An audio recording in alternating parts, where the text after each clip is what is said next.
கர்த்தருக்குள் பிரியமான சகோதரர்களே சகோதரிகளே, இந்த வாரத்தின் இடைநாளிலே காலை வேளையிலே நாம் யாவரும் ஒன்று கூடி மீண்டுமாய் தானியேல் புத்தகத்தை ஆராய்ச்சி செய்திருக்கிறோம். இது 94வது வாரம். இந்த வாரத்திலே நாம் இந்த புத்தகத்தின் முடிவு பகுதிக்கு கடந்து வருகிறோம். 12ஆம் அதிகாரம் 4ஆம் வசனத்திலிருந்து 13ஆம் வசனம் வரை உள்ள இந்த வசன பகுதி இந்த அதிகாரத்தின் முடிவுரை பகுதியாக இருக்கிறது. இதிலே உட்பிரிவு பார்க்கும்போது முதல் உட்பிரிவு புத்தகத்தை முத்திரையிடுவதற்கான வழிமுறைகளை பற்றி தூதன் சொல்லுவதை இங்கே பார்க்கிறோம். தானியேல் 12:4 நாம் வாசிப்போம். தானியேல் ஆகிய நீயோ என்றால் முடிவு காலம் மட்டும் இந்த வார்த்தைகளை புதைப்பொருளாக வைத்து இந்த புத்தகத்தை முத்திரை போடு, அப்பொழுது அநேகர் இங்கும் அங்கும் ஓடி ஆராய்வார்கள், அறிவு பெருகிப்போம் என்றான். 12ஆம் அதிகாரத்துல 4ஆம் வசனத்தில் கூறப்பட்ட இந்த வசனத்தை முதலில் ஆராய்ச்சி செய்கின்றோம்.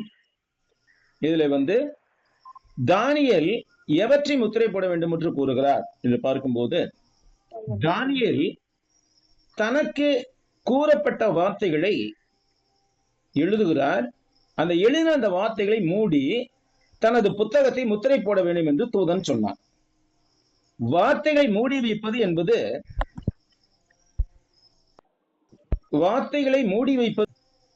வார்த்தைகள் தேவைப்படும் நேரம் வரை பாதுகாப்பாக வைக்கப்பட வேண்டும் என்பதை குறிக்கிறது. புத்தகத்தை முத்திரையிடுவது என்பது தானியேல் தனக்கு உரைக்கப்பட்ட செய்தியை அங்கீகரித்து அதை பாதுகாப்பது என்ற இரட்டை அர்த்தத்தை உடையதாக இருக்கிறது. ஒரு தீர்க்கதரிசனத்தை முடிப்பதில் இது ஒரு பொதுவான வழக்கமாகவே இருந்தது.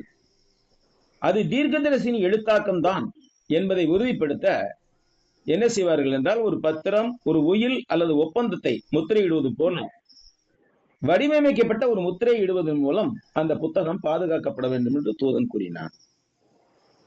இந்த புத்தகம் எதுவரையில் பாதுகாக்கப்பட வேண்டும்? முடிவு காலம் வரை பாதுகாக்கப்பட வேண்டும்.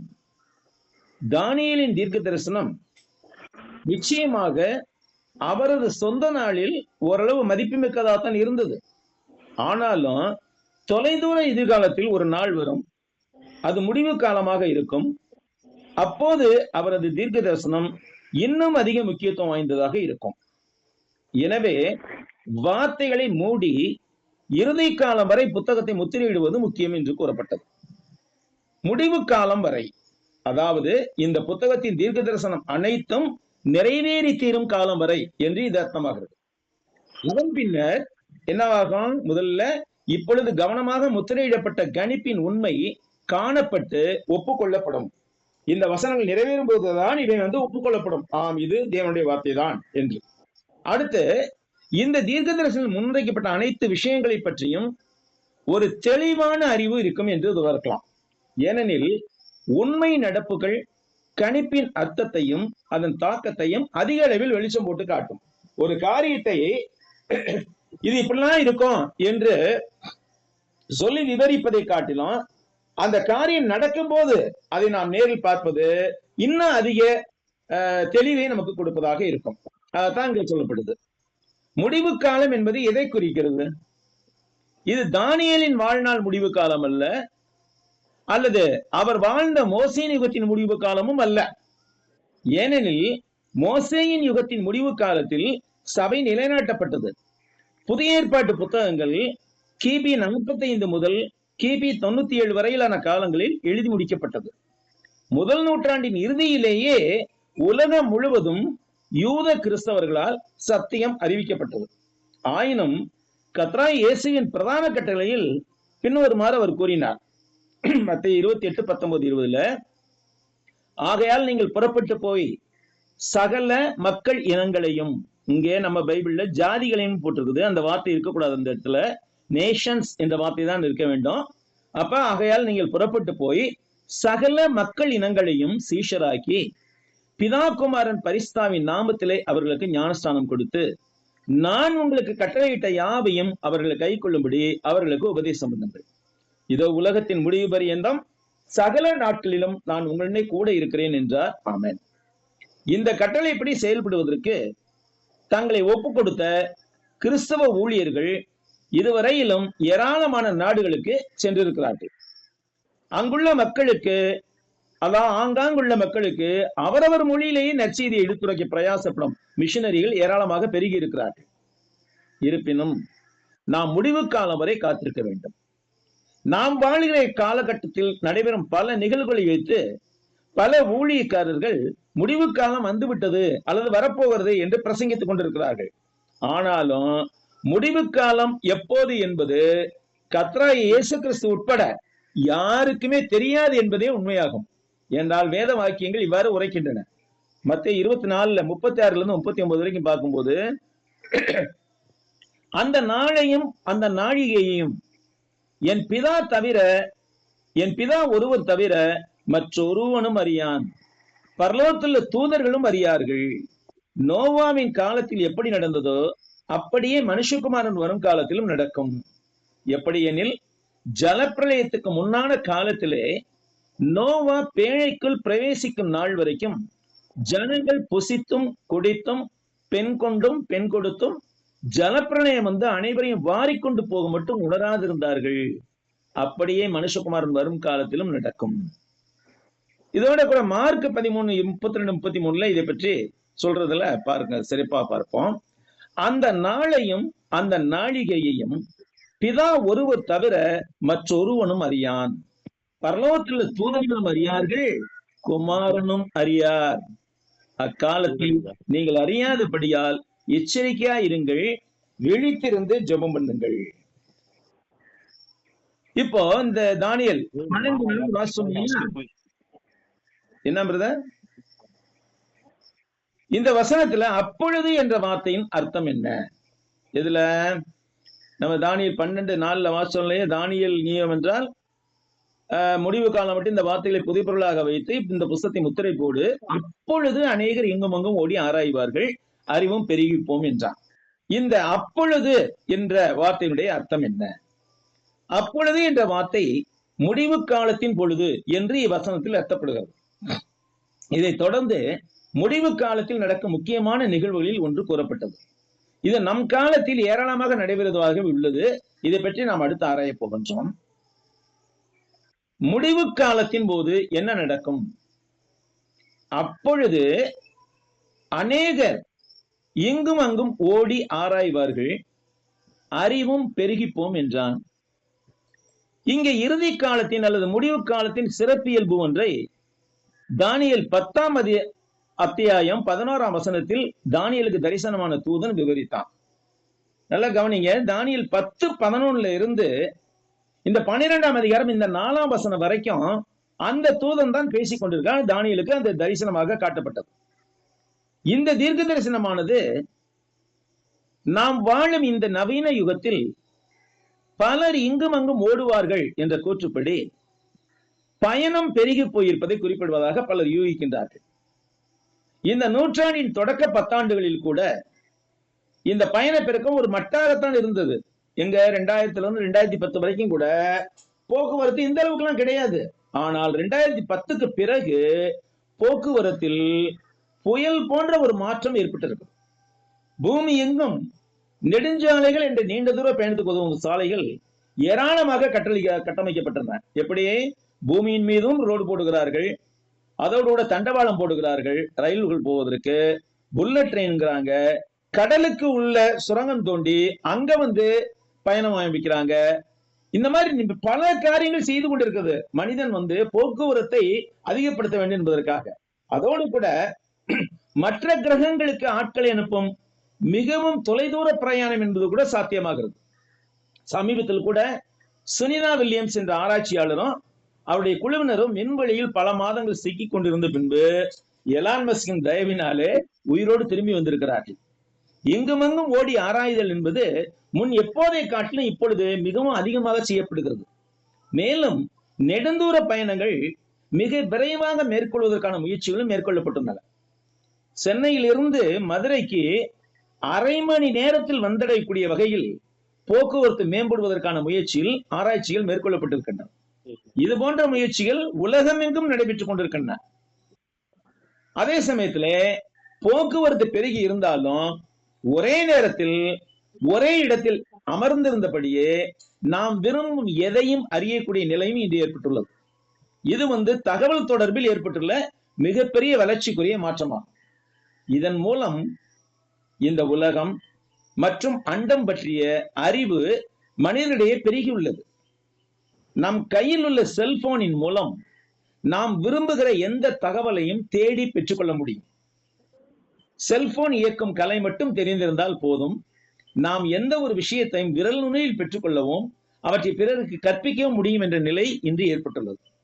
இப்பொழுது சமீபத்தில் செயற்கை நுண்ணறிவு, ஆர்டிபிஷியல் இன்டெலிஜென்ஸ் என்ற துறை மூலமாக இந்த அறிவு பெருக்கம் என்ன செய்யறது, தகவல் பெறும் அறிவு இன்னும் அதிகமாக வளர்ந்திருக்கிறது. இன்னும் எதிர்காலத்தில் அறிவு பெருக்கத்தை லகுவாக்க எவ்வளவோ எளிய முறைகள் வரலாம். இதனால் எல்லாம் மனிதர்களிடையே தங்களை பற்றியும் இந்த உலகம் மற்றும் அண்டவெளி பற்றியும் அறிவு பெருகி போகும். ஆனாலும் இவை எல்லாவற்றினாலும் கூட மனிதர் தேவனை அறிதலும் அவரை துதித்தலும் பெருக வேண்டும் என்பதே இவை எல்லாவற்றையும் மனிதர்களுக்கு கொடுத்து ஆசீர்வதித்த தேவனுடைய நோக்கமாய் இருக்கிறது. படைத்தார் படைப்பெல்லாம் மனிதருக்காக, மனிதரை படைத்தார் தன்னை வணங்க என்ற பழங்கூற்று ஒன்றை நினைவில் கொண்டவர்களாக இந்த வாழ்வில் மனிதர்களாகிய நாம் பெத்தானியாவின் லாசரு மற்றும் மாத்தாளின் சகோதரியாகிய மரியாளை போன்று நம்மை விட்டு எடுபடாத நல்ல பங்கை தேர்ந்து கொள்வதே தேவனுடைய சித்தமாய் இருக்கிறது. லூக்கா 10:42 வாசிக்கிறோம். மரியாள் தன்னை விட்டு எடுபடாத நல்ல பங்கை தேர்ந்து கொண்டாள். போக்குவரத்து பெருக்கம் மற்றும் அறிவு பெருக்கம் ஆகியவை நம்மை இன்னும் அதிகமாக நல்வழிப்படுத்துவதற்காகவே தேவனால் இந்த உலகில் ஒவ்வொரு ஆசீர்வாதமாக தரப்பட்டுள்ளது. இவற்றை நாம் நமது வளர்ச்சிக்காகவும் வாழ்வு வளத்திற்காகவும் பயன்படுத்துவதில் தவறேதும் கிடையாது. இருப்பினும் இவற்றை நமக்கு கொடுத்த நமது தேவனை நாம் ஒருபோதும் மறந்துவிடக் கூடாது. இங்கு சரியான அர்த்தம் என்னவென்றால், பலர் அதை தொடர்ந்து தேடுவார்கள். அதன் விளைவாக வேதாகமம் என்ற புத்தகத்தை பற்றிய அறிவு அதிகரிக்கும். இது ஆவிக்குரிய வட்டாரத்தில் பிரயாசப்பட்டு கொண்டிருக்கும் தேவனுடைய பிள்ளைகளாகிய நம் ஒவ்வொருவர் மூலமாகவும் நிறைவேறிக் கொண்டிருக்கிறது. எப்படின்னு பார்க்கும்போது, என்னுடைய ஊழியத்தின் தொடக்க நாட்களில், அதாவது 1995 தமிழ்நாடு முழுவதிலும் விரல் விட்டு எண்ணக்கூடிய அளவிலேயே வேதாகம ஆராய்ச்சியாளர்கள் இருந்தார்கள். ஆனால் இன்று பல சகோதர சகோதரிகள் தங்கள் உடல், பொருள், ஆவி, நேரம், சக்தி ஆகிய எல்லாவற்றையும் வேதாகம ஆராய்ச்சியில் செலவிட்டு வருகிறார்கள். இது ஒரு நல்ல மாற்றம். ஏனெனில் மக்கள் தொகை பெருக்கத்திற்கேற்ப ஊழியர்கள் மற்றும் வேதாகம ஆராய்ச்சியாளர்கள் பெருகுவதும் கூட தேவனுடைய கிருபையாகவே இருக்கிறது. இயேசு கிறிஸ்து முதல் நூற்றாண்டில் என்ன சொன்னார்? அவர் மத்தேயு 9:36-38 அவர் திரளான ஜனங்களை கண்ட பொழுது அவர்கள் மேய்ப்பன் இல்லாத ஆடுகள் போல தொய்ந்து போனவர்களும் சிதறடிக்கப்பட்டவர்களுமாய் இருந்தபடியால் அவர்கள் மேல் மனதுருகி தமது சீஷர்களை நோக்கி, அறுப்பு மிகுதி, வேலையாட்களோ கொஞ்சம், ஆதலால் அறுப்புக்கு எஜமான் தமது அறுப்புக்கு வேலையாட்களை அனுப்பும்படி அவரை வேண்டிக் கொள்ளுங்கள் என்றார். அந்த காலத்துல உலகம் முழுவதிலுமே சுமார் 25 கோடி பேர் மக்கள் மாத்திரமே வாழ்ந்து கொண்டிருந்தார்கள். அந்த முதல் நூற்றாண்டில, அதாவது இயேசு கிறிஸ்து உலகத்திலே வாழ்ந்த முதல் நூற்றாண்டில உலகம் முழுவதிலுமே மக்கள் தொகை மொத்தமே 25 கோடி பேர் தான் இருந்தது. ஆனால் நாம் வாழ்ந்த 21ஆம் நூற்றாண்டில் தற்பொழுது, இப்ப நான் சொல்ற நேரத்துல இந்த எண்ணிக்கை இன்னும் அதிகமாயிருக்கும். தற்பொழுது 819 கோடியே 19,88,453 பேர் வாழ்ந்து கொண்டிருக்கிறோம். இந்த மக்கள் யாவருக்கும் நற்செய்தி அறிவிக்க வேண்டியது உண்மை கிறிஸ்தவராகிய நம்முடைய முக்கியமான கடமையாக இருக்கிறது. உலகம் முழுவதிலும் ஒவ்வொரு நாளிலும் 3,68,000 குழந்தைகள் பிறக்கின்றார்கள் என்ற செய்தி நம்ம இன்னும் அதிகமாய் உத்வேகப்படுத்த வேண்டும். நீங்கள் worldometer.info என்ற வலைத்தளத்துக்கு சென்றால் இந்த உலகில் குழந்தைகள் பிறப்பின் தற்போதைய வேகத்தையும் மொத்த மக்கள் தொகையும் அந்த நேரத்தில் நீங்கள் தேடுகின்ற அந்த நேரத்தில் எவ்வளவு என்பதை தெளிவாக அறிந்து கொள்ள முடியும். பிடிஎஃப்ல இந்த வலைத்தளத்தை கொடுத்திருக்கிறேன்.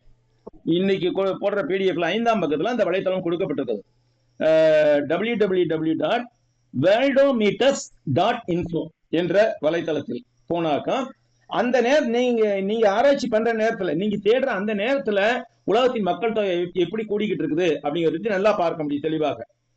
ஆக இந்த உலகில் இவ்வாறு பிறந்து வாழ்ந்து கொண்டிருக்கிற எல்லா மக்களும் தேவனுடைய செய்தி அறிந்து கொள்வது அவருடைய நோக்கமாய் இருக்கிறது. இவர்கள் யாவருக்கு நற்செய்தி அறிவித்து கிறிஸ்தின் சபையாய் தேவனுடைய ராஜ்யத்துக்குள்ளாக அழைத்து வர வேண்டியது யாருடைய கடமையாக இருக்கிறது? உண்மை கிறிஸ்தவராய நம்முடைய கடமையாக இருக்கிறது. உலகம் முழுவதும் நற்செய்தி அறிவிக்க வேண்டியது என்னுடைய கடமையாக இருக்குது. உலகளவில் சிந்தித்து உன்னளவில் செயல்படு என்பது இங்கே மிக கருத்தாக கவனிக்க வேண்டிய காரியமா இருக்குது. நம்ம உலகளவில் சிந்திக்க வேண்டும், ஆனாலும் கூட நம்ம அளவில் நம்ம செயல்பட முடியும். ஏன்னா உலகம் புறா போய் சுத்தி போய் ஜிம்மு போலவோ டான் போலவோ நம்மளால ஊழியம் பண்ண முடியாது. அதை கேட்ட பண வசதி கிடையாது நம்மகிட்ட. ஆனா நாம் வாழ்கின்ற பகுதிகளில் உள்ள மற்ற மக்களுக்கு நாம் நற்செய்தி அறிவிக்க வேண்டும். இது போன்று ஒவ்வொரு கிறிஸ்தவரும் நினைத்தால் நிச்சயமாக உலகம் முழுவதும் நற்செய்தி அறிவித்தல் என்ற அந்த பணி சரியாக நடைபெறும். இது தானியேல் கண்ட நிறைவான தரிசனத்தின் ஒரு சுருக்கமான வரைகுறிப்பை அடுத்து காண்பது. தானியேல் 10:1-3 10ல இருந்து வருதுங்க இந்த தரிசனம். ஒரே தரிசனம் தான் 10-12 சொல்லப்படுது. தானியேல் 10:1-3 தானியேலின் 3 வார கால உபவாசம் என்பது சொல்லப்படுகிறது. அடுத்து 10ல 4-9 இதெக்கேல் ஆற்றங்கரையில் முதல் தூதன் தரிசனமாகுது. 10-11 வசனங்கள்ல வேறொரு தூதன் தானியேலை தொட்டி எழுப்புதல். அப்புறம் 10ஆம் அதிகாரம் 12ஆம் வசனத்துல தானியேலுக்கு தூதனின் ஆறுதல் செய்தி. 13ஆம் வசனத்துல தூதன் சமீபத்தில் தான் செய்ததை கூறுதல். அடுத்து 14-15 வசனங்கள்ல தரிசனம் பற்றி தூதனின் சிறு விளக்கம். அப்புறம் 10ஆம் அதிகாரத்திலே 16-21 இஞ்சி பகுதி முழுவதும் மனுபுத்திரன் சாயல் ஆகியவரின் தரிசனம். அடுத்து 11ஆம் அதிகாரத்துல 1-45 வரைக்கும் தென்திசை, அதாவது எகிப்தின் ராஜா மற்றும் வடதிசை சிரியாவின் ராஜா மற்றும் ரோம பேரரசு ஆகியோரின் செயல்பாடுகள் பற்றிய தீர்க்க தரிசனம் அங்கு விளக்கமாக சொல்லப்படுகிறது. இப்ப நம்ம வாசித்துக் கொண்டிருக்கிற வசனம் 12:1-4 வரைக்கும் முடிவு கால தீர்க்க தரிசனம் கூறப்படுகிறது. இப்ப அடுத்து எஞ்சியுள்ள பகுதியை நாம் பார்க்க போன்றோம். தானியேல் 12:5-7 வரை உள்ள வசன பகுதி துன்ப காலம் எவ்வளவு நாட்கள் நீடித்திருக்கும் என்பதை பற்றிய ஒரு விளக்கமாக இருக்கிறது. அதுல 5ஆம் வசனத்தை வாசிக்கிறோம்.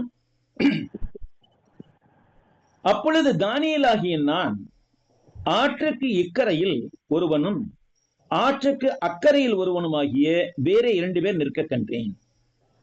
இந்த தரிசனத்தின் முடிவில் நடைபெற்றது என்ன? தானியேல் 10-12 அத்தியாயங்களின் தரிசனங்கள் அனைத்தும் தானியேல் இந்த இதெக்கேல் என்ற ஆற்றங்கரை, டைகிரீஸ் என்ற ஆறு, இப்பொழுதுதான் அந்த ஆறு ஓடிக்கொண்டிருக்கிறது. பாக்தாத் நகரத்தின் 2 பக்கங்களையும் யூப்ரட்டிஸ், டைகிரீஸ் என்ற 2 ஆறுகள் ஓடிக்கொண்டிருக்கின்றன. அந்த டைகிரீஸ் நதிக்கரையிலே தானியேல் நின்ற போது நடந்தது. தரிசனத்தில் கூறப்பட்ட நிகழ்வுகள் நடக்கும் இடங்கள் யாவற்றுக்கும் மனநிலையில் தானியேல் ஏற்கனவே சென்றிருந்தார். அவர் நேரடியா போகல, அதை கவனிக்கணும் நம்ம. அவர் இருக்கிறது என்னமோ அங்க சூசான் இருந்து கொண்டிருந்தார். ஆனால் இப்ப எங்க போயிருந்தார்? மனநிலையில், டிரான்சன்டேஷன் அப்படின்னு சொல்றாங்க இங்கிலீஷ்ல. அங்க தானியேல் அந்த இடத்துல இருப்பதாக கண்டார். அது சொப்பனமும் அல்ல, அதை நாம் பார்த்துக் கொள்ள வேண்டும், தரிசனம் அது. இப்போது அவர் தானியேல் 10:4 1ஆம் மாதம் 24ஆம் தேதியிலே நான் இதெக்கேல் என்னும் பெரிய ஆற்றங்கரையில் இருந்து என்று முதலில் குறிப்பிடப்பட்ட இதெக்கேல் நதிக்கரைக்கு தன் மனநிலையில் திரும்பி விட்டார். இப்போது இங்கு தானியேல் இப்போது வேற 2 பேரை கண்டார். அவர்களில் ஒருவன் இதெக்கேல் டைகிரீஸ் நதியின் இக்கரையிலும் மற்றொருவன் நதியின் அக்கறையிலும் இருக்க கண்டார். அதான் சொல்றாரு 5ஆம் வசனத்துல, தானியேல் ஆகிய நான் ஆற்றுக்கு இக்கரையில் ஒருவனும் ஆற்றுக்கு அக்கறையில் ஒருவனுமாகிய வேற 2 பேர் இருக்க கண்டேன். அடுத்த 6ஆம் வசனத்துல முக்கியமான ஒருவர் வருகிறார். அடுத்து சணல் வஸ்திரம் தரித்தவரும் ஆற்றின் தண்ணீர்களின் மேல் நிற்கிறவருமாகிய புருஷனை ஒருவன் நோக்கி, இந்த 2 பேர்த்துல ஒருத்தன் நோக்கி, இந்த ஆச்சரியமானவைகளின் முடிவு வரை எவ்வளவு காலம் செல்லும் என்று கேட்டான். இவ்வசனத்தின் காட்சி அமைவை சற்றே பார்ப்போம். இதெக்கேல் டைகிரீஸ் என்ற ஆறு அந்த நதிக்கரை ஓரமாக இருந்தார். அப்போது நதியின் இக்கரையில் ஒருவனும் அக்கறையில் ஒருவனுமாக 2 தூதர்கள் நின்று கொண்டிருந்தார்கள். இந்த தேவ தூதர்களில் ஒருவன் மனித உருவில் தோன்றிய கிறிஸ்துவிடம் பேசினான். அவர் தனது எதிர்கால அவதாரத்தின் முன்னறிவிப்பாக சணல் உடை உடுத்தியவராக, இங்க போட்டிருக்கு இல்லையா, சணல் வஸ்திரம் தரித்தவர், ஆற்றின் தண்ணீர்கள் மேல் நிற்கிறவர் என்று சொல்றாரு இல்லையா. அப்ப சணல் உடை உடுத்தியவராக அவரது ஆசாரிய பதவியையும் அதற்கு அவரை தகுதிப்படுத்தி அவரது தூய்மை மற்றும் பரிசுத்தையும் வெளிப்படுத்தினார். இவர் யாரு? கிறிஸ்துவானவர். இவர் ஆற்றின் தண்ணீர்கள் மத்தியில் நின்று கொண்டிருந்தார். எந்த தேவதூதன் அவரிடத்தில் பேசினான் என்றோ அல்லது பேசிய அந்த தூதன் நதியின் எந்த கரையில் நின்றான் என்பதோ இங்கு குறிப்பிடப்படவில்லை. ஆனால் இது நதியின் தண்ணீர்கள் மேல் நடைபெற்றது. அதாவது மனிதர்கள், ராஜ்யங்கள் மற்றும் தேசங்கள் மீது கர்த்தராகிய கிறிஸ்துவின் அதிகாரத்தை, ஆதிக்கத்தை இது குறிப்பிடுகிறது. பிரசங்கத்துல ஒரு வசனம் வாசிப்போம். தண்ணீர்கள் மேல் இன்னும் ஆகாரத்தை போடு, அநேக நாட்களுக்கு பிற்பாடு அதன் பலனை காண்பாய் என்றால் என்ன அர்த்தம்? ஜனக்களாகிய தண்ணீர்கள் மேல் உன் ஆகாரமாகிய வசனத்தை போடு, அநேக நாட்களுக்கு பிறகு அதன் பலனை காண்பாய் என்றார். அப்ப தண்ணீர்கள் என்று சொல்வது ஜனத்தை குறிக்கிறது. இது என்ன செய்யறாரு? தண்ணீர்கள் மேல் இருக்கிறவருமாகிய புருஷனை இந்த தூதர்களில் ஒருவன் நோக்கி இதை கேட்டான். அப்ப தண்ணீர்கள் நிற்கிறவர் யாரு? கர்த்தராகிய கிறிஸ்து. இது பற்றி ஒரு சித்திரம் எனக்கு கிடைத்தது வலைதளத்துல. நான் பிடிஎஃப்ல இதை போட்டிருக்கேன், பாருங்க. ரொம்ப அழகா அந்த வசனம் புரியும் உங்களுக்கு. அதுக்காக நான் தேடினேன், அந்த படம் வேணுங்கிறதுக்காக. அதை பிடிஎஃப்ல இன்னைக்கு போட்டிருக்கேன், பாருங்க. இது மனிதர்கள், ராஜ்யங்கள் மற்றும் தேசங்கள் மீது கர்த்தராகிய இயேசு கிறிஸ்துவின் அதிகாரத்தையும் ஆதிக்கத்தையும் குறிக்கிறது. தூதரின் ஒருவன் கர்த்தரிடம் கேட்டது என்ன? இந்த நிச்சயமானவர்களின் முடிவு வர, அதாவது இந்த தரிசனத்தில் அல்லது தண்ணீர் புத்தகம் முழுவதிலும் எதிர்த்து நடக்கும் என்று கூறப்பட்ட தீர்க்கதரிசனங்கள் நிறைவேற்றமடைய எவ்வளவு காலம் ஆகும்? இலங்கை மக்களின் நிலை, பிரச்சனைகள் மற்றும் துன்பங்கள் ஆகியவை முடிவுக்கு வர இன்னும் எவ்வளவு காலம் செல்லும்? தேவனையும் கிறிஸ்துவையும் எதிர்ப்பவர்கள், தேவனுடைய மக்களை துன்புறுத்தவர்கள் ஆகியோர் மீது தண்டனை வர இன்னும் எவ்வளவு காலம் செல்லும் என்பது போன்ற வினாக்கள் இந்த கூற்றில் நிறைந்து கிடக்கின்றன. அவற்றை தொடர்ந்து தேவனுடைய மக்களுக்கு வரும் மகிமையான விஷயங்கள், அவர்கள் ஆறுதல் அடைதல் ஆகியவற்றை பற்றியும் அறிவதற்கு இந்த தூதர்கள் ஆர்வத்தோடு இருந்தார்கள். குறிப்பாக தேவனுடைய சித்தத்தில் ஆதி முதலாக இருந்து ஏற்ற வேளையில் கர்த்தராகிய கிறிஸ்துவை தலைவராக கொண்டு அவர்கள் அப்போஸ்தலர் மூலமாக இந்த உலகத்தில் தொடங்கப்பட்ட கிறிஸ்துவின் சபையாக இவ்வுலகத்தில் வாழ்ந்து அதற்காக சகல துன்பங்களை அடைந்து மரிக்க போரின் முடிவு என்னவாக இருக்கும் என்பதை பற்றி இந்த கேள்வி கேட்கப்பட்டது என்று கூட நாம் கூற முடியும். இருப்பினும் இந்த கேள்வி அவர்களின் சொந்த நலனுக்காக அல்ல, தூதர்களின் சொந்த நலனுக்காக அல்ல, அது அவர்களுடைய புரிந்து கொள்வதற்காக அல்ல, தானியேலுக்காக கேட்கப்பட்டது. இங்கே தானியேலுக்கு விஷயத்தை சொல்லணும் அப்படிங்கிறதுக்காக. தானியேல் இருந்தார், ஆனால் அந்த தூதனுடன் இருந்ததை போல தைரியம், மனநிலையும் அந்த வேலையில் அவரிடத்தில் இருக்கவில்லை. அவர் உட்கார்ந்து இருக்கிறத பாருங்க, அந்த படத்துல, இந்த படத்தை நீங்க பிடிஎஃப்ல பாருங்க, அந்த படம் போட்டிருக்கேன், ரொம்ப நல்லா இருக்கு அந்த படம். அடுத்து 7வது வசனத்துக்கு போகின்றோம். அப்பொழுது சணல் வஸ்திரம் தரித்தவரும் ஆற்றின் தண்ணீர்களின் மேல் நிற்கிறவருமாகிய புருஷன் தம்முடைய வலது கரத்தையும் தம்முடைய இடது கரத்தையும் வானத்துக்கு நேராக ஏறெடுத்து, ஒரு காலமும் காலங்களும் அரை காலமும் செல்லும் என்றும், பரிசுத்த ஜனங்களின் வல்லமை சிதறடித்தல் முடிவு பெறும் போதே இவைகளெல்லாம் நிறைவேறி தீரும் என்றும் என்றென்றைக்கு ஜீவித்திருக்கவேல் ஆணையிட கேட்டேன். இந்த இயேசு கிறிஸ்து அங்க சொல்றத கேட்கிறார். என்ன சொல்றாரு? அவரு தன்னுடைய வலது கரத்தையும் இடது கரத்தையும் வானத்துக்கு நேராக எடுத்து நின்றுகிட்டு சொல்றாரு, ஒரு காலமும் காலங்களும் அரை காலமும் செல்லும், பரிசுத்த ஜனங்களின் வல்லமையை சிதறடித்தல் முடிவு பெறும் போதே இவைகள் எல்லாம் நிறைவேறி தீரும் என்றும் என்றென்றைக்கும் ஜீவித்திருக்கிற மேல் ஆணையிட கேட்டேன். கிறிஸ்துவை குறித்து இவ்வசனம் விவரிப்பது என்ன? சணல் வஸ்திரம் உடுத்தியவராய் ஆற்றின் தண்ணீர்களில் நின்று கொண்டிருந்தார் என்று இவ்வசனம் குறிப்பிடுகிறது. ஆற்றின் தண்ணீர்கள் என்பது நாம் ஏற்கனவே சொன்னபடி மக்கள் தொழிலை குறிப்பதாக இருக்கிறது. இது சகல ஜனங்கள் மீது அதிகாரம் உள்ளவராக இயேசு கிறிஸ்து தேசப்பகுதியில் இருக்க போவதை குறித்தது. அந்த நேரத்தில் ராஜாவாக இல்ல, எதிர்காலத்தில் ராஜாவாக போகிறார் என்பதே இது குறித்தது. இந்த தரிசனத்தின் முடிவு பகுதியில் கர்த்தர் கொடுத்த பதில் என்ன? பொதுவாக ஒருவர் சத்தியம் செய்யும் போது தனது வலது கையை மட்டுமே உயர்த்துவார். அதுக்கு எடுத்துக்காட்டு நிறைய இருக்கின்றது. ஆதியாகமம் 14:22, உபாகமம் 32:40 போன்ற இடங்கள்ல. ஆனால் இங்கு வார்த்தைகளுக்கு அதிக முக்கியத்துவம் கொடுப்பதற்காக 2 கைகள் அங்கு உயர்த்தப்பட்டதாக குறிப்பிடப்படுகிறது. முதலில் அவர் ஒரு காலமும் காலங்களும் அரை காலமும் செல்லும் என்று உரைத்தார். ஒரு காலம் என்பது 1 ஆண்டு, காலங்கள் என்பது 2 ஆண்டுகள் மற்றும் அரை காலம் என்பது அரை ஆண்டு. ஆக 3.5 ஆண்டு காலம் என்பது வேதாகமத்தின் மற்ற சில தீர்க்கதரிசன வசனங்களில் கூட நன்கு அறியப்பட்டதாக இருக்கிறது. ஒரு காலம், காலங்கள் மற்றும் அரை காலம் ஆகியவை இணைந்த இந்த 3.5 ஆண்டு காலம் என்பது மாத கணக்கில் 42 மாதங்களுக்கும், வாரக்கணக்கில் 70 வாரங்களுக்கும் மற்றும் நாள் கணக்கில் 1260 நாட்களுக்கும் சமமான காலமாக உள்ளது.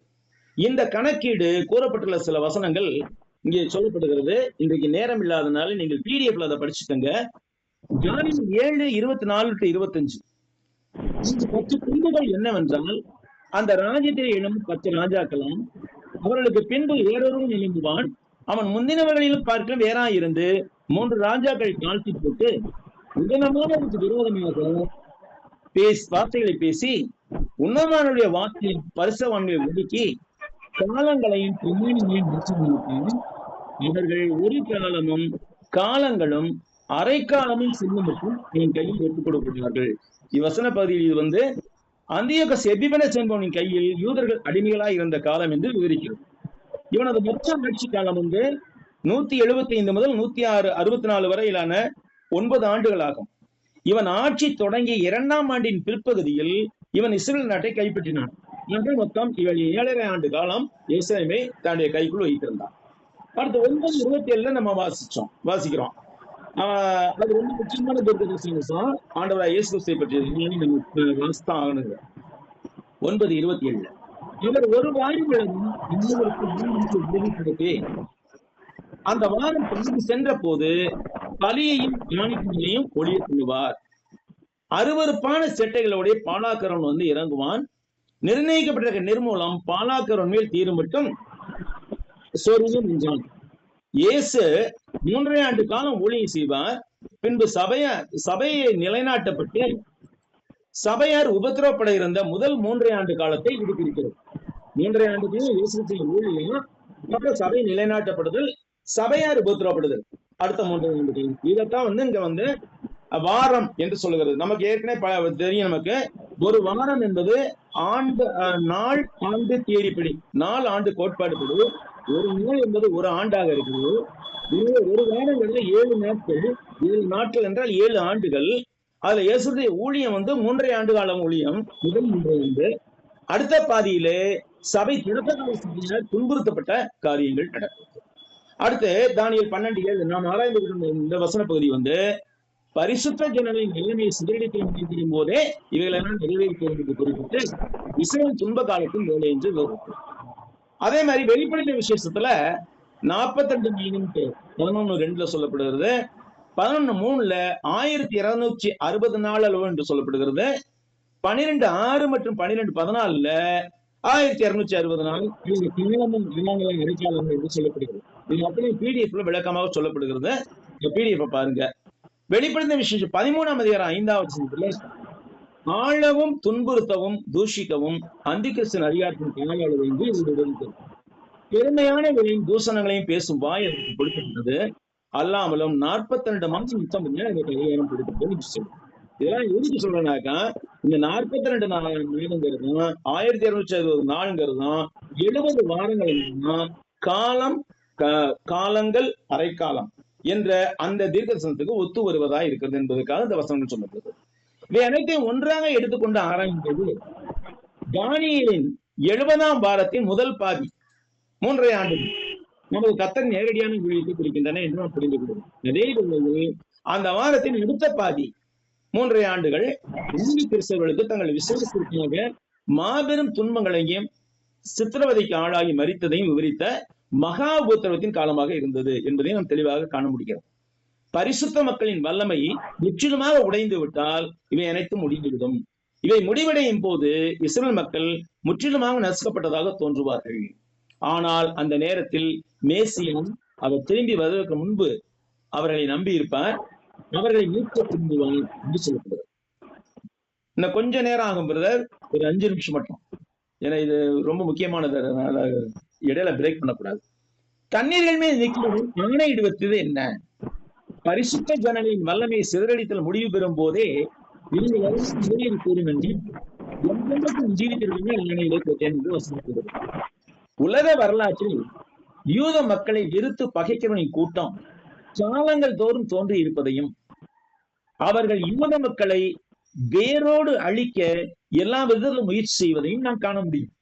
இவை பற்றி விரிவாக இந்த அத்தியாயத்தின் முடிவில் நாம் ஒரு பாடத்தை பார்க்கும், சிறப்பு பாடம் பார்க்க போல அந்த பாடம் அன்றும் இன்றும் இஸ்ரேலின் விரோதிகள், Israel's enemies then and now என்ற ஒரு சிறப்பு பாடத்தில் மிக விரிவாக படிப்போம். இந்த இஸ்ரேலின் இனம் தோன்றிய நாளிலிருந்து இந்த இனத்தை அழிக்க சாத்தான் எவ்வளவு முயற்சி செய்து கொண்டிருக்கிறோம் என்பதை பற்றி ஒரு விரிவான பாடத்தை நாம் இந்த அதிகாரத்தின் முடிவில ஒரு சிறப்பு பாடமாக படிப்போம்.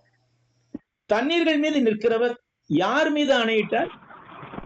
தண்ணீர்கள் மீது நிற்கிறவர் இயேசு கிறிஸ்து, நம்முடைய கர்த்தராகிய கிறிஸ்து தான் என்று ஏற்கனவே உறுதிப்படுத்தியிருக்கோம். அவர் யார் மேல ஆணையிட்டார்? என்றென்றைக்கும் ஜீவித்துக்கு ஒரு பேர் ஆணையிடுவதை தானியேல் காதினால் கேட்டார் என்று இந்த வசனத்தின் முடிவு பகுதியில் இருந்து அறிகிறோம். என்னென்று ஜீவித்திருக்கிறது யாரை குறிக்கிறது? பிதாவாகிய தேவனை குறிக்கிறது. பிதாவாகிய தேவனோடு இயேசு கிறிஸ்து என்றென்று இருக்கிறார்.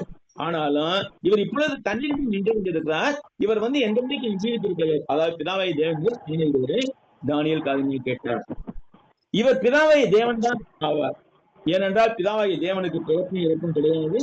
இவர் என்றென்றும் உயிர் வாழ்வராக இருந்து மக்கள் யாவருக்கும் சில நன்மைகளையும் இயற்கைகளையும் வழங்குவோம்.